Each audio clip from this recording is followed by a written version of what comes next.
एक बुढ़िया थी, वह खूब व्रत उपवास भजन सत्संग कीर्तन यज्ञ हवन दान पुण्य करती थी, लेकिन उसने कभी भी राई की कहानी नहीं सुनी। बुढ़िया रोजाना गऊ को चारा, चिड़ियाओं को दाना आदि डालती थी।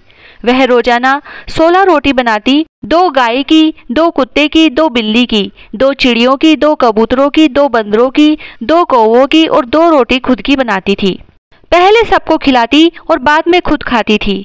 थोड़े दिन बाद उसके बेटे की शादी हुई। नई बहू ने थोड़े दिन 2 रोटियां बनाई, लेकिन बाद में गुस्सा करने लग गई। बहू रोजाना खेत पर जाती और साथ ही सहेलियों से बातें करती थी। तो सहेलियां पूछती थी कि तुम रोजाना इतनी देर से क्यों आती हो? तो बहू गुस्से से कहती कि क्या करूं, मेरी सासू के लिए 16 रोटियां रोजाना बनानी पड़ती है। यह सुनकर एक दिन सखी ने कहा कि तुम ऐसा करो कि रोजाना 2 रोटी कम करती जाओ, देखे तुम्हारी सासू क्या बोलती है। अब बहू सहेली के कहने पर 2 रोटी रोजाना कम बनाने लगी, लेकिन सासू ने कुछ नहीं कहा। वह वैसे ही उन रोटियों को कम करके देने लगी, लेकिन बहू को कुछ भी नहीं बोलती थी। मन में सोचती थी कि भगवान की यही इच्छा होगी, इसीलिए ऐसी बहू घर में आई है। वह शांति से रहती थी।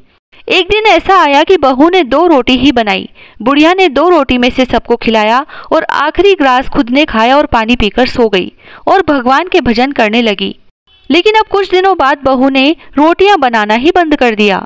बुढ़िया ने कुछ भी नहीं कहा और भूखी ही भगवान का नाम लेती रही। एक दिन ऐसा आया कि बुढ़िया भूखी प्यासी मर गई। बुढ़िया मरकर बैकुंठ जाने लगी, लेकिन राई जी उसके आड़ी आड़ी आने लगी। बुढ़िया ने पूछा कि तुम कौन हो और मेरे रास्ते में आड़ी क्यों आ रही हो? राई ने कहा कि मैं तुमको बैकुंठ नहीं जाने दूंगी, क्योंकि तुमने मेरी कहानी नहीं सुनी।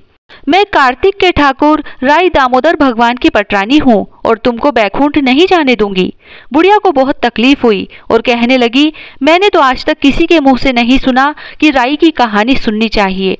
अगर राई की कहानी सुनने से बैकुंठ मिलेगा तो मुझे एक बार वापस नीचे भेजो। मैं वापस जाना चाहती हूँ और आप बताओगे वैसे ही कहानी सुन लेती हूँ। तब राई जी ने भगवान से कहकर बुढ़िया को वापस नीचे भेजा और कहा कि तुम 1.25 महीने तक राई की कहानी सुनो और राई मत खाओ, और फिर उद्यापन में 1 कटोरी राई की भरकर ऊपर ब्लाउज पीस और रुपए रखकर फिर उन्हें कलप कर राई दामोदर मंदिर में चढ़ाओ, तभी तुम्हें बैकुंठ मिलेगा।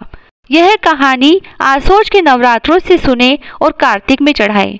अगर कार्तिक में सुने तो राई तो कार्तिक में चढ़ा देवे, लेकिन कहानी सुनते रहे। इससे राई दामोदर भगवान खुश होते हैं। अब धरती पर बुढ़िया के शरीर को उठाने ही वाले थे कि उसमें प्राण वापस आ गए। वह जल्दी से उठकर आई और नहाने धोने लगी। यह देखकर सब चकित हो गए। सब कहने लगे कि बुढ़िया ने बहुत पाप किया है, इसीलिए भगवान ने पश्चाताप करने के लिए वापस भेजा है।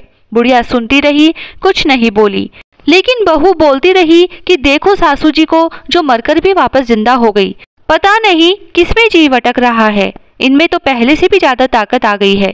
बहू तो सोच रही थी कि सासू से पिंड छूट गया, लेकिन उनको जिंदा देखकर वह बहुत परेशान हुई। अब इधर बुढ़िया ने बहू से कहा कि तुम मेरी कहानी का हुकारा भर लोगी क्या?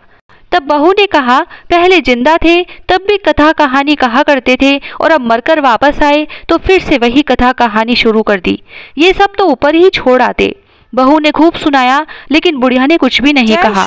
पड़ोसन के पास गई और कहा कि तुम मेरी कहानी का हुकारा भर लोगी क्या? तो पड़ोसन ने कहा कि हाँ भर लूंगी, मुझे तो कुछ आता नहीं है, हुकारे का ही पुण्य मिल जाएगा।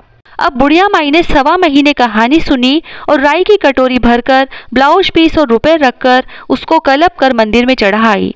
जैसे ही चढ़ाई उसके लिए सुंदर सा विमान आ गया। बुढ़िया विमान में बैठकर जाने लगी तो पड़ोसन को आवाज लगाई कि तुम भी चल रही हो क्या? पड़ोसन को भी बिठा लिया। आवाज सुनकर बहू आई तो बहू ने कहा कि सासू जी मैं भी चलती हूँ। सासू ने कहा, तुमने तो कहानी का हुकारा भी नहीं भरा, मैं तुमको नहीं ले जा सकती। बहू बहुत पछताई। बुढ़िया व पड़ोसन दोनों विमान में बैठकर बैकुंठ चली गई। हे राई दामोदर भगवान, जैसे बुढ़िया को बैकुंठ दिया वैसे सबको देना। कहता न सुनता न हुकारा भरता न अपने सारे परिवार की रक्षा करना। जय श्री राधे।